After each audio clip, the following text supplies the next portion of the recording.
vous reprenez le combat d'une famille et vous voulez reprendre une histoire qui a divisé la France. Pourquoi vous reprenez, pourquoi vous rentrez en lutte, Robert Hossein? Oui, mais je vais être tout à fait honnête avec vous. Je connais la famille, je connais le petit-fils,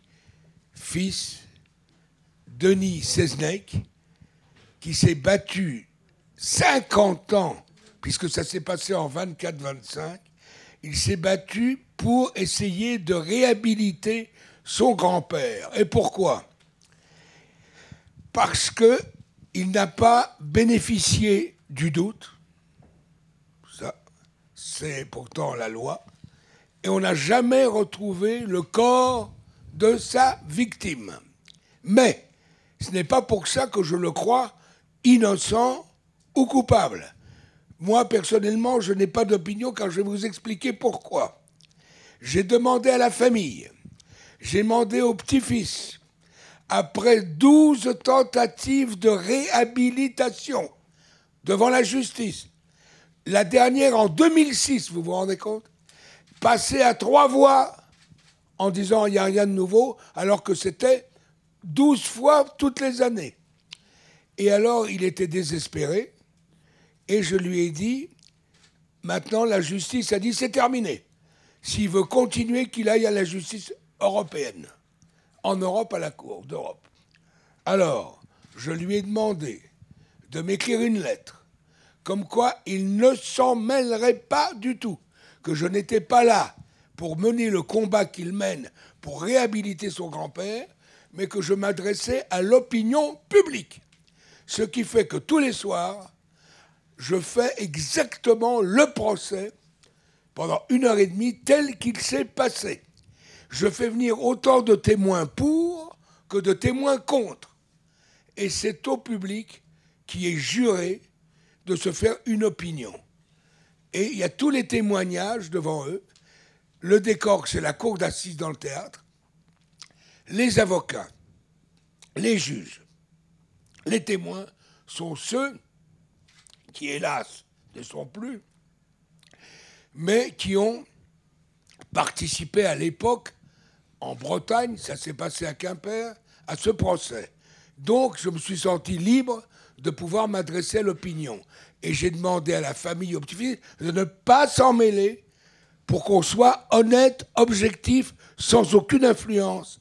Il est évident que selon les salles, puisque j'ai appris, je le dis avec beaucoup d'humilité, que ça se louait, les gens demandent beaucoup, les jeunes et tout. Et pourquoi? Parce que c'est vous-même, avec les mêmes arguments de la condamnation en 24-25, qui allez pouvoir aujourd'hui vous exprimer. Et je vous le jure, je ne suis pas sûr qu'on le trouve ou coupable ou innocent. Je suis incapable de vous le dire. Et les journalistes qui ont mis 1 an, car il faut tout vous dire, on a brûlé, quand a brûlé le palais de justice à Rennes, tout a disparu, sauf des avocats juges d'instruction aussi, qui avaient gardé des archives. Et dans des caisses, on a retrouvé les archives, et j'ai demandé à 2 journalistes qui ont déjà fait un truc étonnant qui a été oscarisé, le procès de Marie Bénard, qui était passé à la télévision, et qu'ils ont balancé en Amérique et tout. Eh bien, ces 2-là, l'un des auteurs est une femme, Olga Vincent, dont le père était chroniqueur judiciaire pendant des années et des années à François, et l'autre, son copain, avec qui elle a fait Marie Bénard.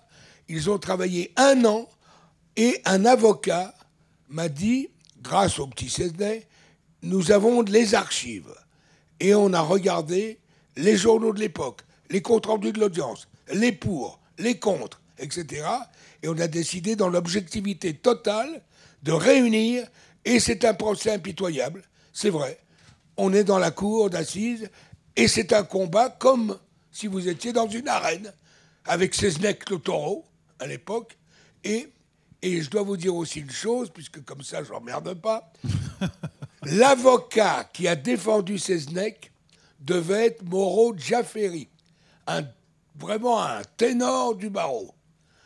Il a été nommé secrétaire d'État et il a refilé le procès à un de ses disciples, jeune avocat, dont c'était la première fois qu'il faisait la cour d'assises en face de requins redoutables, l'avocat général et le juge, et il s'est battu comme il a pu, passionnément, et vous ne connaîtrez vous-même le verdict, je parle, et les accidents qui se sont passés pendant le verdict à l'époque, que lorsque vous tous aurez voté. Car le procès est terminé, tel qu'il a eu lieu, vous vous levez, vous avez vos jetons, vous allez dans le hall, il y a les deux, et dans une urne, vous votez selon vous. Et c'est anonyme. Vous le mettez, et puis ça va. Et on ramène les urnes sur scène, on les pose sur une balance, on fait revenir la cour, qui annonce le verdict de l'époque, comme si on le vivait, puisqu'on va tous être transportés aux années passées. Donc, il donne le verdict.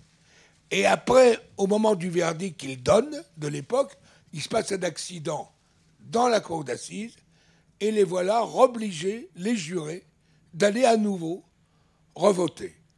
Et après, on nous annonce le résultat. C'était la peine de mort ou le bagne à perpétuité, etc. Et puis, il est parti au bagne.